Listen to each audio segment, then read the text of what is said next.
Hi everyone, I'm Debbie Roberts, owner and financial advisor at Property Apprentice. Join us today for the Week in Review, where I'll talk about current events for the everyday investor and homebuyer.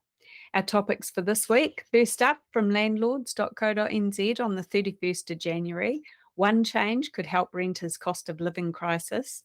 Second topic, from interest.co.nz on the 1st of February, credit bureau Centrix says loan arrears rates are rising but remain behind historic levels. Third topic this week in review, we've got a press release from the Insurance Council on the 31st of January. Insurers offer advice to renters and landlords. Fourth up, from One News on the 1st of February, house prices are continuing to fall across New Zealand at a rate not seen since the global financial crisis. And fifth topic for this week in review, we've got from the Mortgage Mag on the 1st of February, some interest rate relief forecast. So first up this week, from landlords.co.nz on the 31st of January, one change could help renters' cost of living crisis. The state of the rental market for this year will depend if immigrants, international students and short-term workers will arrive in big numbers. Investors Federation Vice President Peter Lewis said it's not a guarantee that rents will go up if students and workers return, because rents are set according to market conditions and amenities of the property. Even a $20 rent increase every week can make the difference between a property renting quickly or staying vacant for a long time. Lewis thinks that the government's removal of mortgage interest deductions could make the biggest difference for landlords and tenants. The Federation President, Sue Harrison, said that the new Prime Minister, Chris Hipkins, can make this change. According to her, borrowing money to then derive income allows for a tax deduction for the cost of borrowing that money, because essentially property investing is running a business. On this basis, investors should be able to continue to offset the cost against rental income. During the March 2021 policy, the Inland Revenue warned the government that the proposed legislation could increase rents for tenants and increase opportunities for tax avoidance. Harrison added that rising interest rates for mortgaged investors could see more rental properties get sold if owners couldn't afford the additional costs, and this will cause a drop in the number of rentals available, which effectively would cause increased demand with limited supply, thereby increasing market rent. The other issue that mortgaged investors are facing is that, along with the interest rates rising, which is increasing their costs, they're also losing some deductibility on the interest for properties that were purchased prior to the 27th of March 2021.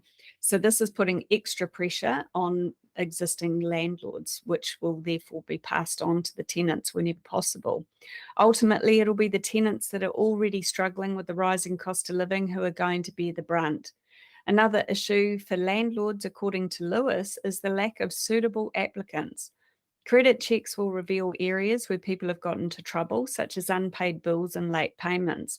Those who face more financial pressure might find it more difficult to get accepted as tenants. Combined with the difficulty landlords have in being able to remove tenants with the removal of the 90-day no-cause end of tenancy, some landlords are more risk averse. So Lewis notes that new players are also facing hurdles entering the market because they need to deal with strict bank restrictions and tough market conditions. Second topic for this week in review, from interest.co.nz on the 1st of February, credit bureau Centrix says that loan arrears rates are rising but remain behind historic levels. Data from Centrix shows that although the number of Kiwis behind debt repayments might be increasing, it's still behind historic levels. The latest credit indicator report from the organisation revealed that among active credit population, late debt repayments have risen by 11.3%. This is around 410,000 people in December. Year on year, this is also a 10% increase as the cost of living pressures bite. In terms of regional distribution, Gisborne has got the highest rate of overall arrears at 14.7%.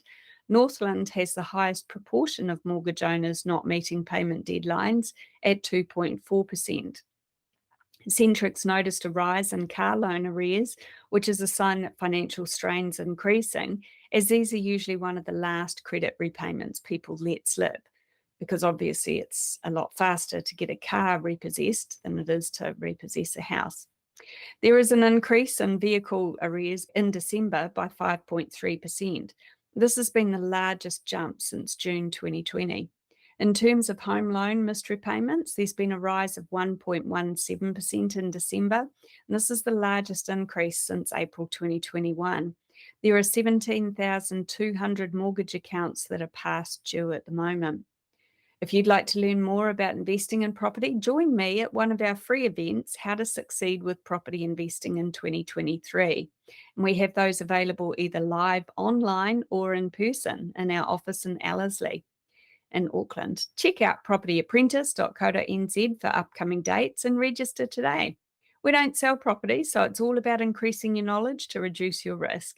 If you'd like to find out more about how we can help you to reach your financial goals, you can also book a no obligation phone call or meeting with my husband Paul Roberts via the website also. That's propertyapprentice.co.nz. Third topic for this week in review, a press release from the Insurance Council on the 31st of January. Insurers offer advice to renters and landlords. Many people are facing their homes being temporarily uninhabitable due to recent floods, and some are in need of drying out and repair. Insurance Council of New Zealand, Te Kāhui Inihua o Aotearoa ICNZ Chief Executive Tim Grafton said the priority needs to be people having a safe and dry place to stay. He urges those with household contents insurance and who've been affected by the flood to contact their insurers or insurance advisors to claim a temporary accommodation benefit. Likewise, many property owners will have taken out landlord insurance, which includes loss of rent cover as an option. Council inspections, which take precedence over any other factor, may result in a property being declared uninhabitable. Insurers have also got guidelines which determine if a property is still safe after the event and during any repairs. Once the danger of further flooding and damage has passed, a priority for owners of flood-affected homes is to dry out the home and reduce the mould. After insurers are informed, carpets, furnishings and beds should be removed, and dehumidifiers, air conditioners, fans and ventilation systems need to be turned on. Wearing appropriate protective equipment is essential. Photos and other records of items removed should also be kept and taken as soon as possible. If there's any suspicion that wall linings or floor coverings contain asbestos, property owners should not attempt to remove them. Instead, they should arrange with insurers to have it checked and for its professional removal to be carried out. According to Grafton, while temporary accommodation benefits are available for insured tenants and owner-occupiers, there's very high demand for claims to be processed. He added that it's in the best interest of tenants, owner-occupiers and insurers to prioritise drying out homes and getting them back to normal in the soonest possible timeframe. Insurers will assess a home on a case-by-case basis. To decide what counts as uninhabitable, they usually ask questions such as, can the people sleep in the home? Is there water and electricity? Is the home safe and structurally stable? Has a government or local authority issued instructions for you to vacate the home? In other words, have they issued a red or a yellow placard or sticker? Can the kitchen and bathroom be used?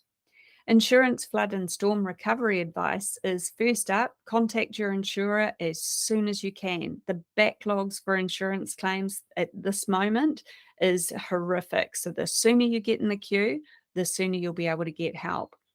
Follow the instructions of civil defence and emergency services providers. Thirdly, don't do anything that puts your safety at risk or causes more damage to your property.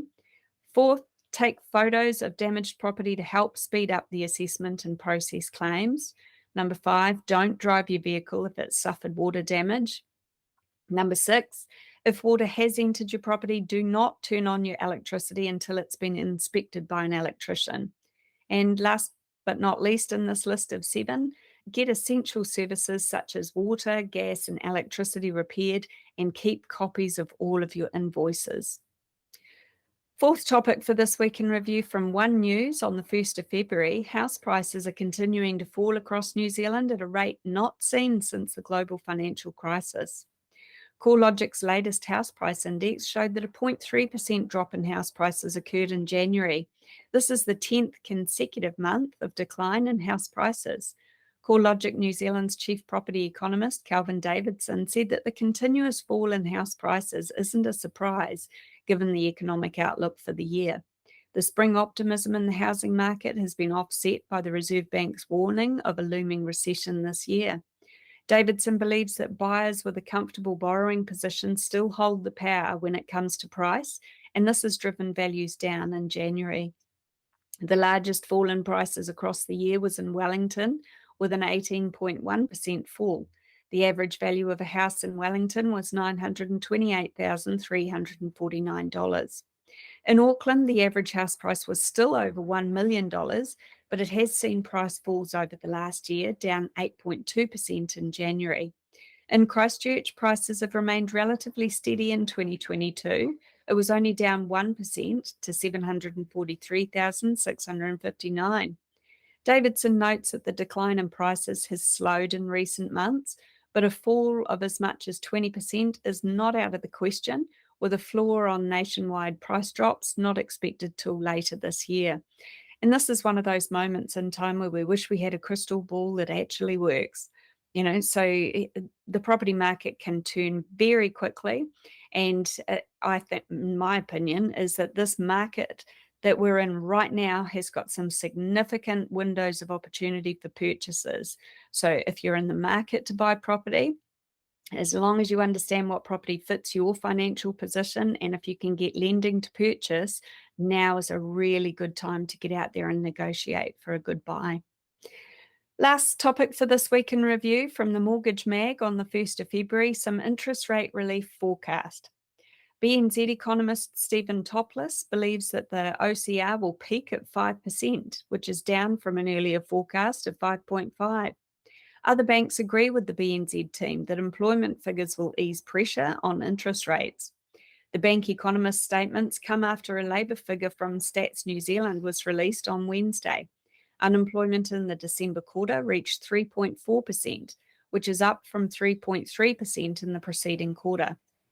Employment figures have got a strong influence on interest rates. Low unemployment can boost wage increases, which feed into inflation and cause the Reserve Bank to increase the OCR. Although this is still near historic lows, labour underutilisation also increased, leading the BNZ to pull back its forecast for the Reserve Bank's next OCR move to 50 basis points, as well as pull back its prediction for the OCR's final plateau. ASB senior economist Mark Smith agreed with Topless, saying that while labour stats were well above the maximum sustainable levels, unemployment was higher than what he and the Reserve Bank expected. Smith expected the OCR to peak at 5.25%, while a fall in the OCR could happen in the middle of 2024. Westpac acting chief economist Michael Gordon stated that the labour market has reached a turning point 3 months earlier than what the Reserve Bank assumed. Westpac forecasts a 50 basis point increase in the OCR for February and another 50 basis point hike in April. Kiwi Bank economists argued that the labour market was strong for now, but it would not last, and unemployment was heading for 5% next year. They didn't see the need for the Reserve Bank to open the year with an aggressive 75% basis point rise. The labour market adds to the growing list of indicators which signal that an end to monetary tightening is near. Yay! Similar to Westpac and BNZ, Kiwibank also expects the OCR to lift by just 50 basis points instead of 75%, although they believe that only a 25% basis point move is actually needed. At Property Apprentice, we've upgraded our free events to cater to the changing needs of first home buyers and investors all over New Zealand. Join me for one of our upcoming How to Succeed with Property Investing in 2023 events. They're live training sessions held either online or in our Auckland office, and there's plenty of opportunities to ask me questions. I'll answer as many of them as I can. You can register on our website, which is propertyapprentice.co.nz, and check out the details there. If you'd like to have a no obligation with my husband Paul to see how we could help you, you can also book a meeting or phone call with him via our website. That's propertyapprentice.co.nz. Thanks for listening.